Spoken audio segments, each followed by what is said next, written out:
we see someone with a plantar fascia tear, which is actually different than plantar fasciitis. So plantar fasciitis means that you've maybe got some inflammation or degeneration of that plantar fascia that kind of starts at the heel, runs at the bottom of your foot.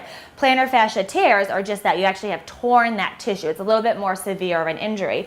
And as long as there are still fibers attached, it's not completely torn off the bone, that is something that we can treat with prolotherapy. And we do it differently than maybe, more traditional doctors do, where they may just boot the patient, have them rest it, maybe just do like massage, things like that. We actually treat it differently. We're actually trying to get that tear to heal in a more active manner. So we can actually do prolotherapy, which is an injection that stimulates repair of this tissue, or even cellular prolotherapy, where I take cells from your blood, commonly known as PRP or platelet-rich plasma, and we'll actually get all these growth factors out of your blood. We'll inject it with ultrasound guidance at the tear, and then we actually oftentimes put patients in a boot that puts less pressure on that tissue. Okay, so if you think about, like, if this is your foot, if your foot is kind of flat, or if the toes are pointed up, you're stretching out that plantar fascia. You're doing like the exact opposite of what you would want to do when you're trying to get a tear to heal. So oftentimes we'll boot patients in a more kind of like pointed toe fashion, so there's less pressure on that tissue while it's healing.